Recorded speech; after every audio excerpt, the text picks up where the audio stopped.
They say that good things come in small packages, and nowhere is that more true than the islands of Bermuda. That's right, I said islands. Most visitors think Bermuda is just one island. Well, you better get ready. It's more than 120 of them, rich in culture, history, and natural beauty.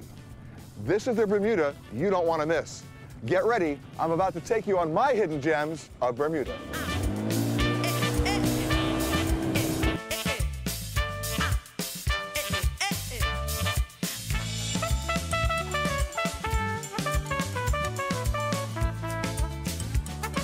Bermuda is world famous for its pink sand beaches, but any local will tell you that if you really want to experience Bermuda, you have to get off the shore and into the water. One of the best ways to see the islands is by small boat, in this case, a 13-foot Boston whaler.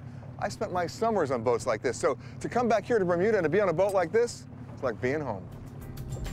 The island is covered with small and large coves, harbors, and beaches. Maneuvering around the islands is a cinch, and from the water, you can get a first-hand look at some of the 4,500 types of marine organisms that make Bermuda home. And when you're on the water, it's also the best way to explore Bermuda's sunken history. The islands are surrounded by shipwrecks from 5 centuries and 15 countries. One wreck that you don't want to miss is the HMS Vixen. No need to bring scuba gear, you can actually visit this wreck by jet ski. And if sunken ships aren't mysterious enough, why not explore the Seaside Caves of the Admiralty House Cliffs?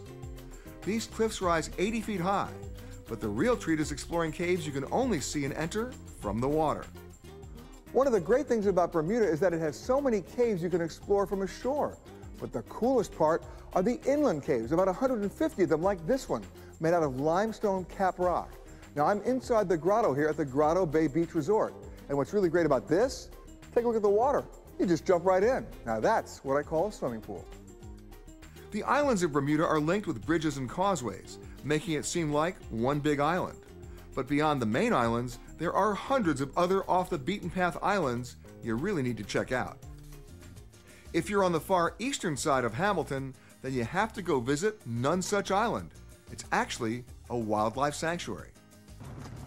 To get to the island, you come in this little cove past an old wreck they use as an artificial reef. Hundreds of fish down here, but you're not allowed to fish. And by the way, you can't dock here unless you get permission.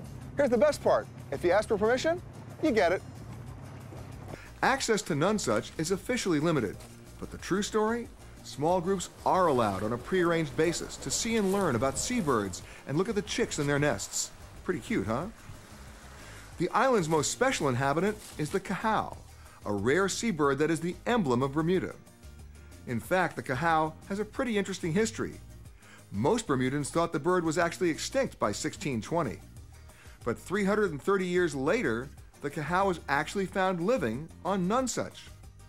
Over the last 70 years, Bermudian conservationists have worked to bring the number of cahaos from 14 up to 142. And you can see the wings are very stubby. They haven't really started developing any of the wings. It's very soft. Oh my goodness. Yeah. Oh my goodness. See, because the parents don't brood them. Once they've hatched, the parents spend the rest of the time out at sea.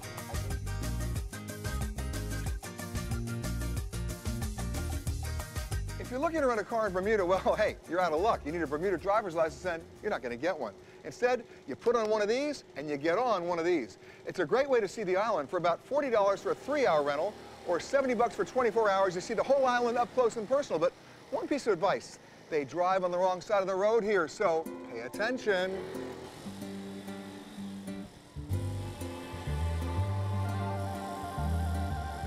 Because Bermuda is an island, almost everything has to be imported. But there actually are a few things that are made in Bermuda. And one of them can be found here, at the Bermuda Perfumery in Stuart Hall, in St. George's, where you can see owner and master perfumer Isabel Ramsey Brackstone create one-of-a-kind scents. So this is the Perfumery. This is how we make our perfumes. What is this? This is Bermuda cedar. So we take wood chips of Bermuda cedar and sawdust, like Wow. this. Whoa, that's potent. It's very special. It's got a lot of alcohol in it. It does, yes. So we saturate it with alcohol, and Right. then we extract the oil. Isabel creates scents the old-fashioned way, using Bermuda's flowers and citrus trees as an inspiration for her perfumes. And how cool is this? You can actually get up close and personal and see how perfumes are created and manufactured from start to finish. The Perfumery has been around since 1928, and new perfumes are being created all the time. Oh gee, what a surprise! You can even take some home.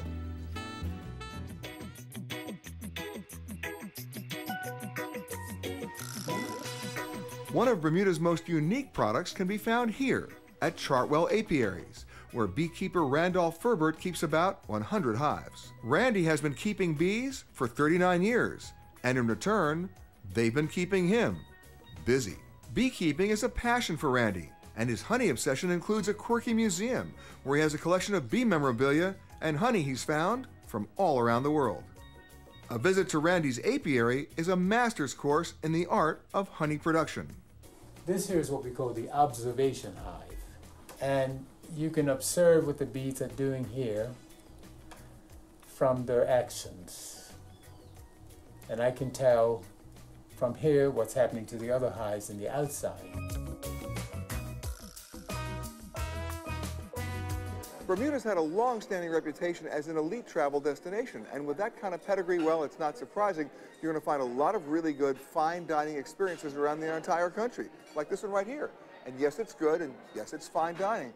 But if you're like me, every once in a while, you need to leave the hotel, get out of the resort, ditch the tablecloths, ditch the flatware, and get out there and eat like a local.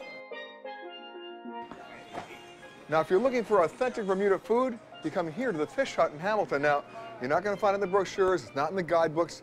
You just got to ask a local or your cab driver. That's what I did, and hey, I'm here. Now, the place is known for their fish sandwich. Not just any fish sandwich, it's a special batter fish sandwich. And you get coleslaw and tartar sauce and lettuce and tomato, and it just keeps on coming. Get it over here. What are you waiting for? Look at the size of this thing. Look at the size of this thing. Am I going to get messy or what? Wow. That is a great sandwich. Want to see that again?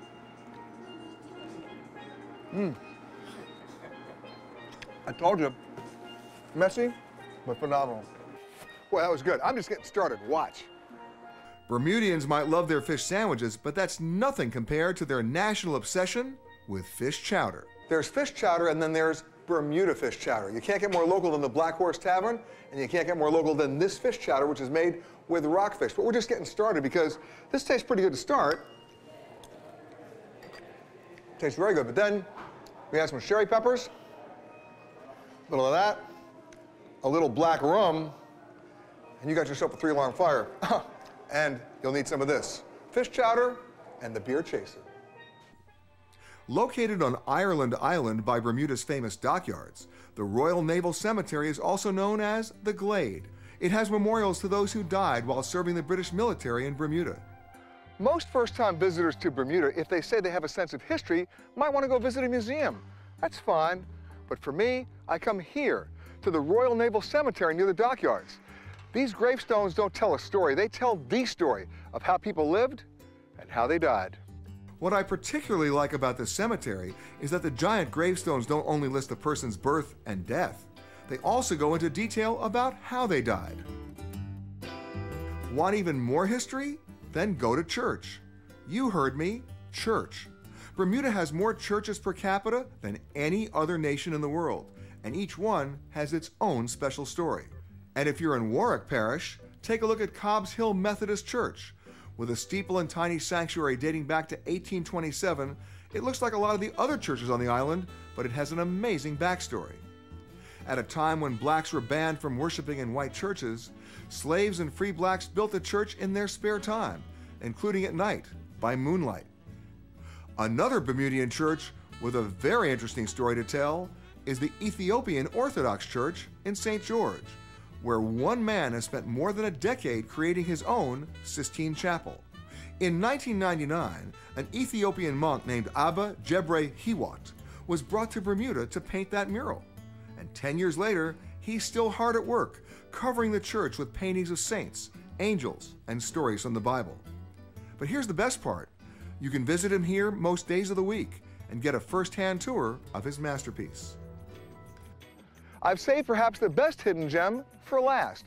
Remember I told you about the more than 120 islands that make up Bermuda? Well, This is one of them, small, uninhabited, but accessible to you. Just ask any local boater, they'll drop you off here and pick you up at the end of the day. You won't find it in the tourist brochures, you won't find it in the guidebook. It is truly one of the hidden gems of Bermuda. I'm Peter Greenberg, and thanks for watching.